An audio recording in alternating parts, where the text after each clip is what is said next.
Welcome to Inmate Tea with AMP. Today we're talking with Rob Whitner, Director of Mission Advancement for JUMPSTART North Carolina, a powerful program working inside 9 North Carolina prisons to break the cycle of recidivism. With a 96% success rate, JUMPSTART equips men and women to reenter society through faith, accountability, and practical support, providing that God's future is greater than our past. Welcome, Rob. We are so happy to have you on the podcast and hear this story about JUMPSTART and your journey from prison to JUMPSTART. Well, thank you, April. Thank you for inviting me and giving me this opportunity to speak about something that's near and dear to my heart. And I just want to add one other thing.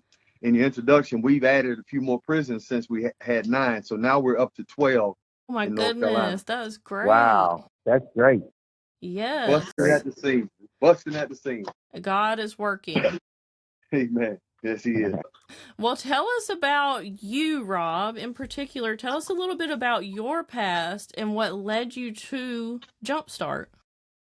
I will tell you, it started, let me just start here. In high school, I was a fairly decent basketball player. I mean, I wasn't nothing to write home about, but I could hold my own on the basketball court. But I had no structure to my life. I grew up in a Christian home, but I didn't follow Christ. Okay. So I was doing anything I was big and bad enough to do. And so in high school, I got kicked off the team for an incident involving alcohol and drugs at school, and finished out my high school career and went to a junior college and got in trouble there concerning alcohol.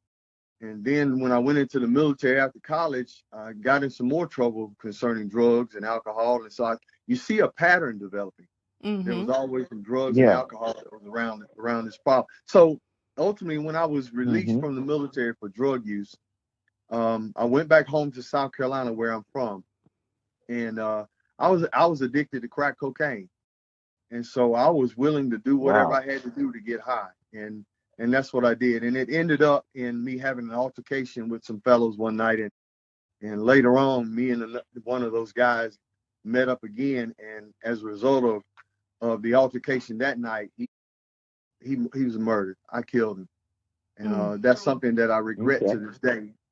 It's something that is never far from my mind. And it's also caused me to think a lot about his family and what they are doing, because they don't have him there for Christmas, for holidays, for birthdays and things of that nature. And so I'm always mindful of that, and I pray for them very often. And also try to help others to understand that our choices have consequences, and some of those consequences are huge, as we can tell by the prison system today.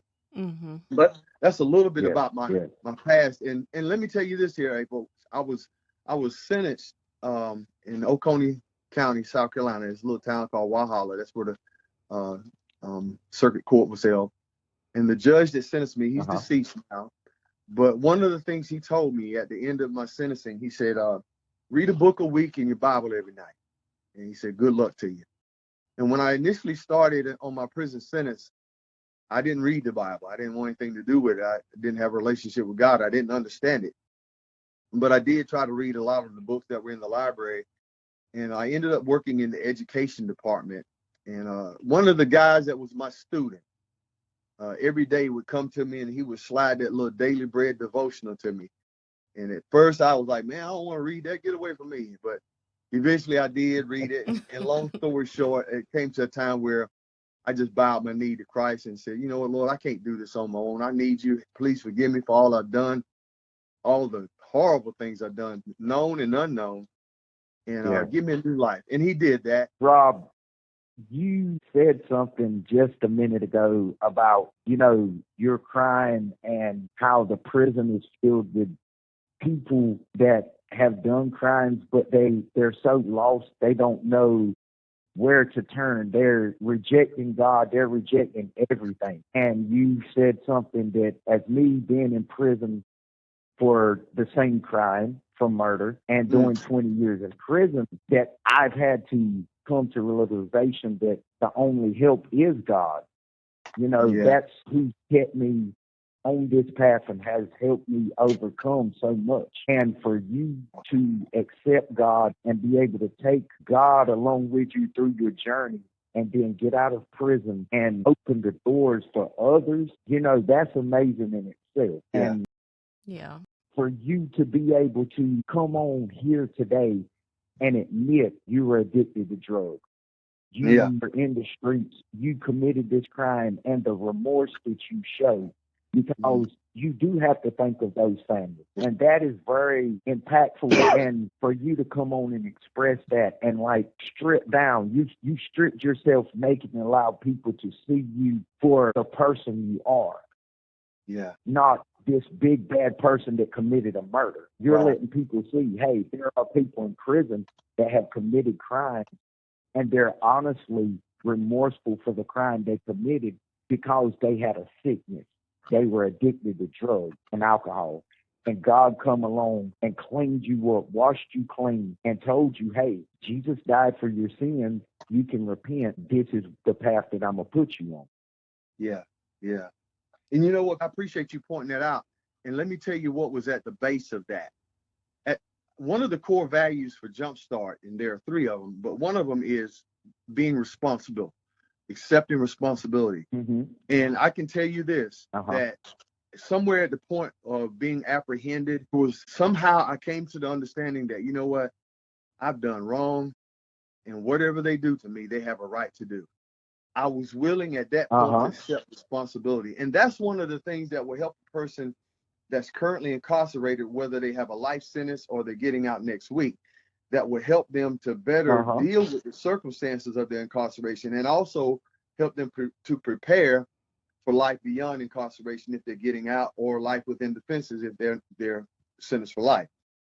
But you pointed out one other thing that I appreciated you saying, just being vulnerable. I've learned as I continue to go into prisons and minister to the guys, primarily in the Jumpstart program, is that the more vulnerable I am, it builds a trust with the people that are there. They understand. I understand where you're at. I've been there myself. I put all my stuff on the table. It's just being transparent. And in that atmosphere of transparency, people are more authentic. That being said, that's what builds camaraderie with us. The fact that you can see us for who we are. Hey, I stood in those shoes. I've wore those clothes. And you see through our eyes. And then you allow others that's never experienced this, like April. April never experienced this in her life. Say you bring volunteers in with you, and they can actually see that there's brothers and sisters that's in confinement saying, I'm willing to accept what I did. Know that I done wrong. I'm saying, God, will you forgive me? And if God can forgive me, I ask that the family or the victim that I wronged can forgive me and allow healing to take place, because that healing is what can help every man and woman in the world. Yeah, I know what you're saying. Wow. So, Rob, whenever Jumpstart goes into a prison, what takes place? What do y'all do? Okay, let me take you back to the beginning. It was mentioned earlier in about how, you see people getting out of prison and they come back and it's like, man, what went wrong? Why are you here again? And that was really the impetus behind Jumpstart beginning, because while myself and several other brothers, Tim, Jerry, Ken, were incarcerated, it was like we started to notice, man, people getting out and coming back, and we longed for the day when we would have the opportunity. And so we started asking guys questions, man, what happened? And you heard the same story. Some of them had trouble finding a job. Some of them had trouble finding suitable housing. Some of them had trouble finding transportation. And what happens is when people encounter these pressures of life, rather than knowing how to overcome them, they just go back to what they self-medicate, usually go back to drugs, and usually that leads them down the path of incarceration. And so we started looking around, okay, what can we do to help ourselves? We're going to take the bull by the horns and do what we can on our own to do what we can to prepare. And at that time, somehow this purpose-driven life found its way into our hands. And so we started with a small group with the chaplain's approval. I think it was like 12 of us. And we went through the book initially in 40-day devotion, but we saw the benefits of spending a week on each chapter because they were just so full of just really sound, basic biblical stuff. And so from there, it began to spread to other prisons in South Carolina. and other volunteers began to hear about it as people got out.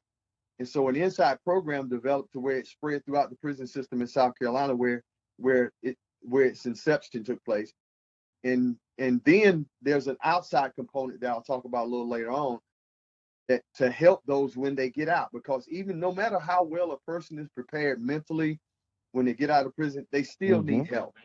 They need help. People going to employers saying, "Hey, are you a second chance employer? Will you hire someone that's been incarcerated? Or will you give them a shot?" And also just suitable housing.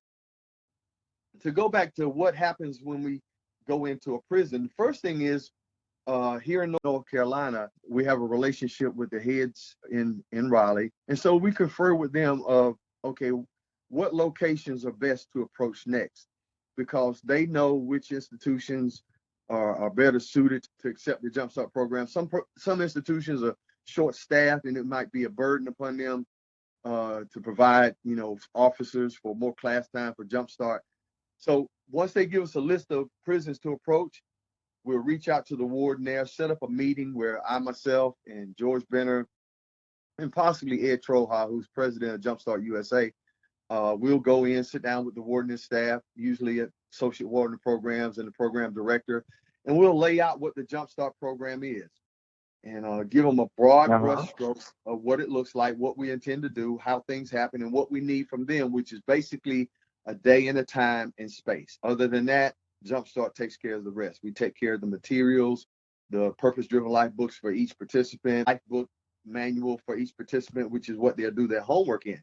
So once we get that settled with the warden, then comes the process of 4 to 6 months of raising up volunteer support, because it's a volunteer team effort. And so we'll contact local churches in the area for other Christian volunteers to go in and become a part of this program once a week for 90 minutes for 40 weeks. So it's not just a 6-week thing. In that 40 weeks, some people balk at it, but in that 40 weeks, you build relationships, and you really get a chance to monitor a person's growth. You also begin to get a chance to really see what are some underlying issues going on in this person's life that might help them to avoid making the same mistakes that they made in the past. And so one of the other beautiful things about it, at the end of a Jumpstart class, at the end of the cycle, we do a graduation ceremony that's a lot like a commencement exercise.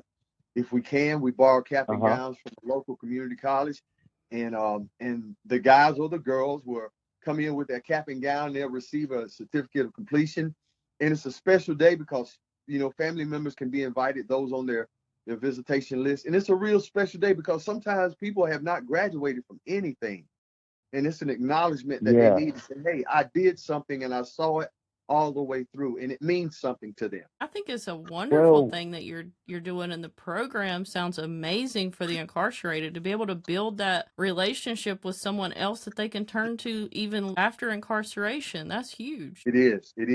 And you mentioned that about after incarceration. In South Carolina, the model that we follow, they have a comprehensive outside program.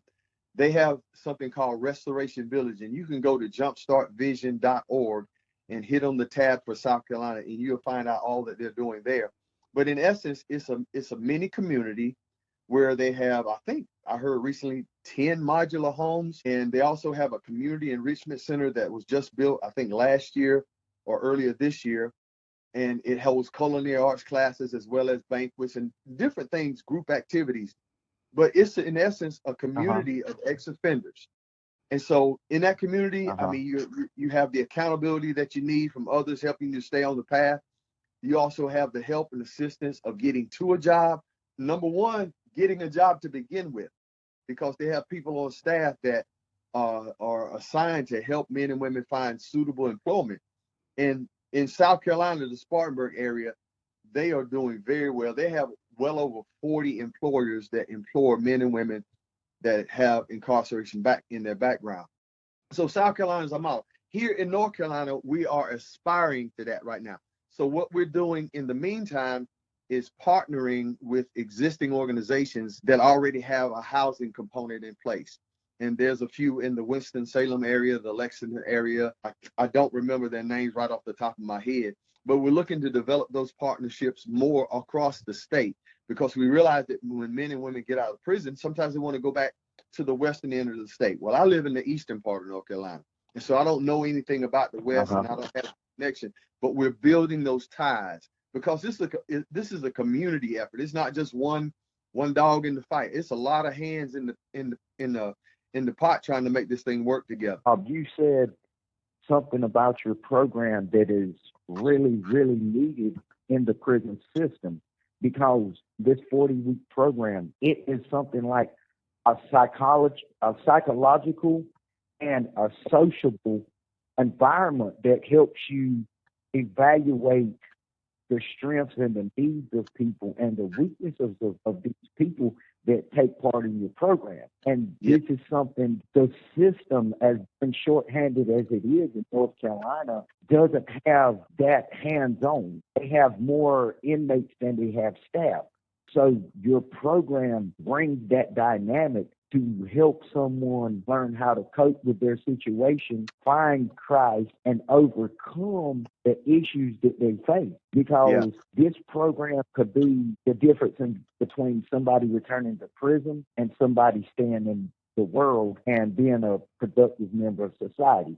This program could be the difference in somebody just giving up and committing suicide in prison, or finding themselves and living a productive life in prison and going out there into society and being a productive member. And by y'all being able to sit down for these 40 weeks, talk to people, get an understanding of them and what they need, and you got volunteers helping provide that to them, that can change the way the prison is as a whole. And for the North Carolina prison system to be working with y'all to bring your program into these facilities, that says a lot. It's very seldom that you see a program like yours be integrated into the prison because of the fact of short staffing, for one, but also the fact of the mindset of we got to be tough on crime. You're saying, hey, it's okay to be tough on crime, but let's rehabilitate these ladies and men. Let's give them some hope. Let's lift them up out of the mud, clean them off, and give them a second chance, a second look at life, no matter if they're in here for 5 days or 500 years. Let's take these people that's got life and let's rehabilitate them and see if they can be productive members of society and give them an opportunity. Let's take this guy that's coming in here for this 9 months. Let's put him through this program and see if we can change his way of thinking, or this woman's way of thinking, get them off of drugs and put them in an opportunity to work and become a member of society and have a family. Yeah. That's great. That's great. And I appreciate you bringing that up, because that's exactly what we're seeking to do, trying to change the narrative.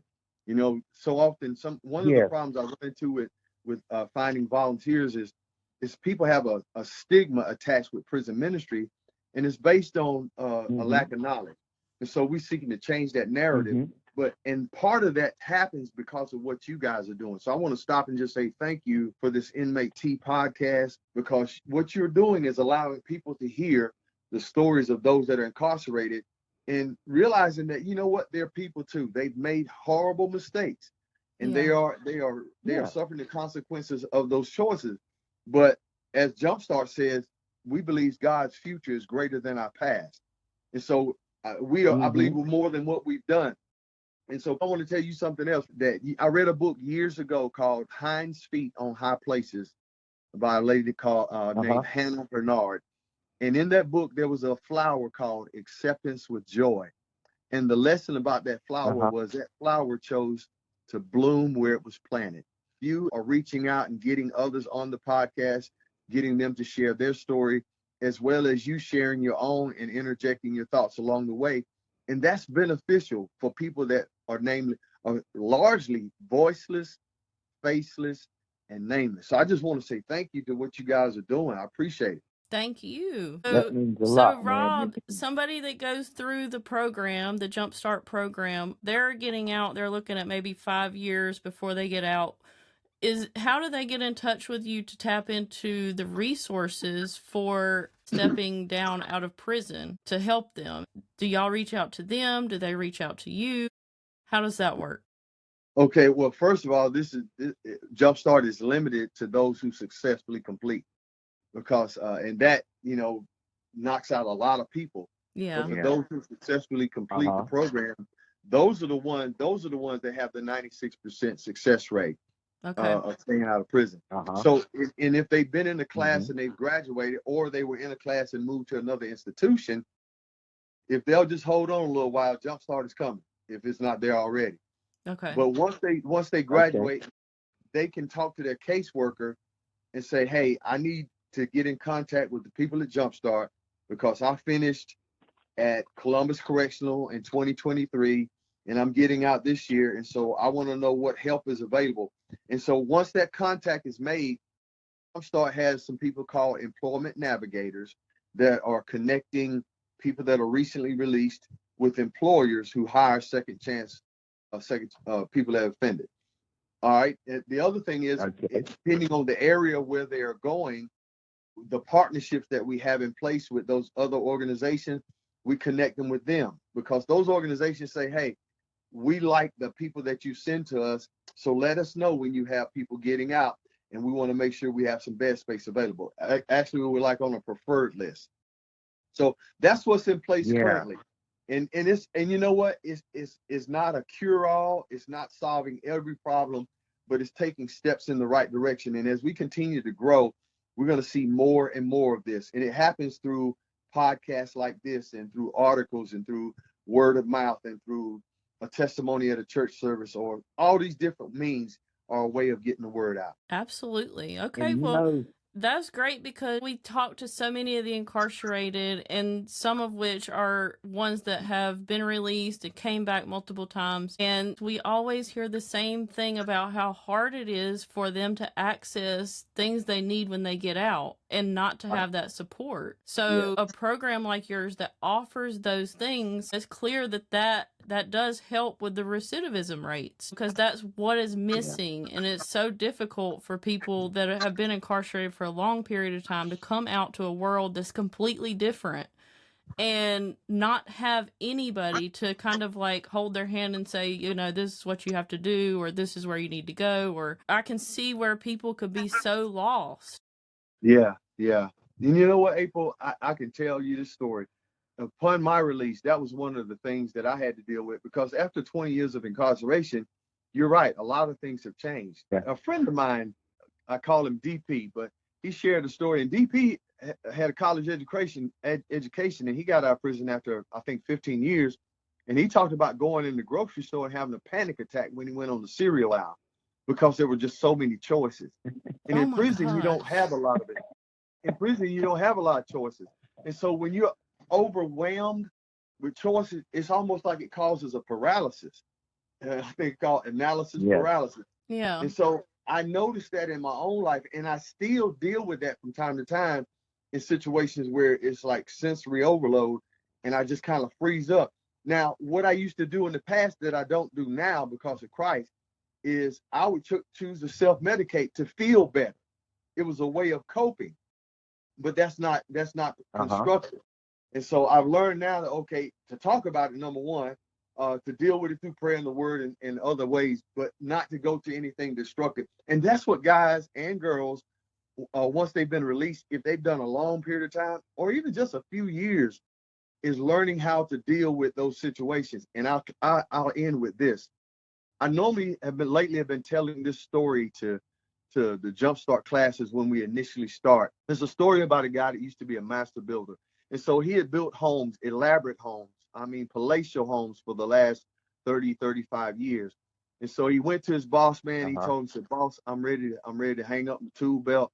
I'm tired. I'm ready to go enjoy the labor of my rewards. And I'm just ready to be a granddad. But the boss was, of course he was sad. He's like, man, I hate to see you go, but I understand. He said, but before you retire, would you do me one more favor? Would you build me one more house? Would you just build me one more house? And so the builder thought about it. And he reluctantly agreed. He said, yeah, I'll do it. But, he was like ready to go, but he said yes. And so the building materials list and all the supplies were given to the site. And he went to work on this house, and he had the crew out there. But he did something with this house that he didn't do with any other.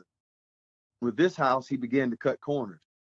With this house, he began to not put in all the studs that needed to be put in the walls. He used substandard materials, just trying to get it done and get it out of the way so he could go home and retire. Mm-hmm. Well, the house was finished. Uh-huh. And he contacted the boss man, told him the house is done. Come on out and look at it. And the boss man came out there, looked at it, said, man, you done a fine job. And he handed him the keys. He handed the builder the keys. This guy was building his own house. The boss man wanted to give a gift to this builder who had done so much for that company for all those years. And he wanted to build him a house. And so he gave him his own house. How do you think that guy felt at the end of that? Knowing that he had cut corners, knowing that he had done substandard work, knowing that he didn't do the best he could have done as he had done on all the other jobs. And so I use that as an illustration for the men that I've spoken to say, with this Jumpstart class, what you do or do not do really does not have any reflection on me, but it will have a reflection on you. Because at the end of this class, you're going to be thinking, man, I could have done more. I could have gave more. I could have studied more. I could have read more. I could have interacted more. I could have done all these different things more. But no one's going to be able to be to blame but the person that chose not to do it. So I end with that as an encouragement today to make the most of every opportunity that we're given, because you know what? If we don't do it right the first time, when will we have a chance to do it again? That's right. Yeah.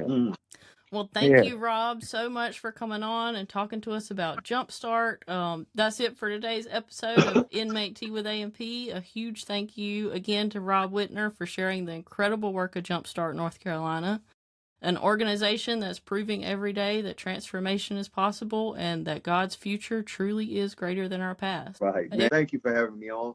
Absolutely. Yeah. To our viewers, if you were inspired by this conversation, share this episode with a friend, leave us a comment, and help us spread the word. To learn more about Jumpstart and how you can get involved, visit their website and connect with their mission. Until next time, keep the faith, keep growing, and remember, success is possible for anyone who chooses it. Thank you for listening, and we'll catch you on the next episode of Inmate Tea with AMP.